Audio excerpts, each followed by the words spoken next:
పై దద్దరిల్లింది. 20 నిమిషాల్లోనే 7 పేలుళ్లు సంభవించాయి. వాళ్ళు తెల్లవారుజామున ఒక్కసారిగా యుఏఈలోని ఇండస్ట్రియల్ ఏరియాను టార్గెట్ చేశారు. వరుస బాంబులతో హౌతీలు విరుచుకుపడ్డారు. బైజల్ అలీలో ఉన్న పారిశ్రామిక ప్రాంతాల్లో దాడులు చేశారు. దీంతో ఒక్కసారిగా భారీగా మంటలు చెలరేగాయి.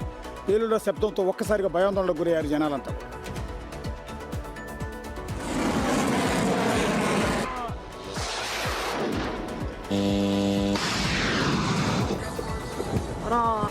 ఒకసారి ఢిల్లీ శివ దగ్గరికి వెళ్దాం. శివ, ఏంటిది ఈ వ్యవహారం? మళ్ళీ యుద్ధం ఇప్పట్లో ఆగేటట్టు కూడా ఏం కనిపించట్లేదు. ఆల్రెడీ ట్రంప్ అన్నారు ముగిసిపోవడానికి ఆల్మోస్ట్ దగ్గరలో ఉంది అని, శాంతి ఒప్పందం అన్నారు, మళ్ళీ ఈ దాడులు.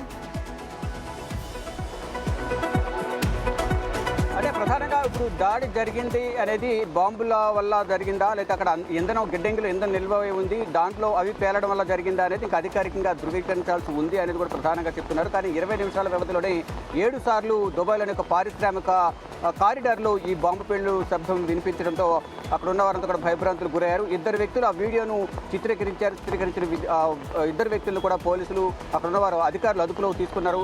అయితే ఈ పేలుడు అనేది దాడి బాంబుల శబ్దమా లేకపోతే ఏంటి అనేది కూడా ఇంకా అధికారికంగా తెలియాల్సింది. కానీ 20 నిమిషాల వ్యవధి అంటే ఒక పక్క అమెరికా ఇరాన్ మధ్య యుద్ధం కొనసాగుతుంది, పశ్చిమాసియాలు ఉద్రిక్తతలు కొనసాగుతున్నాయి. కాబట్టి ఇక్కడ ఇరాన్ దాడి చేసిందా లేదా అంతర్గతంగా ఆ ఫ్యాక్టరీలో ఏమైనా పేలుడు జరిగిందా అనేది కూడా ఇంకా తెలియాల్సి ఉంది. కానీ ఈ శాటిలైట్ చిత్రాల ద్వారా అక్కడ అంతర్గతంగా పేలుడు సంభవించింది అనేది కొంత ప్రచారం జరుగుతోంది.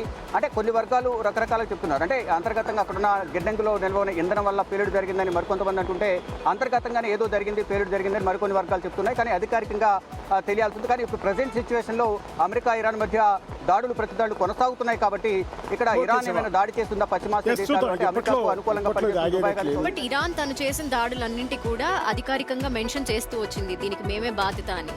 సో ఇప్పుడైతే దీనికి ఇంకా ఏం చెప్పలేదు కాబట్టి హౌతీలు అని రాశారు మన వాళ్ళు. హౌతీలు అనేది ప్రస్తుతం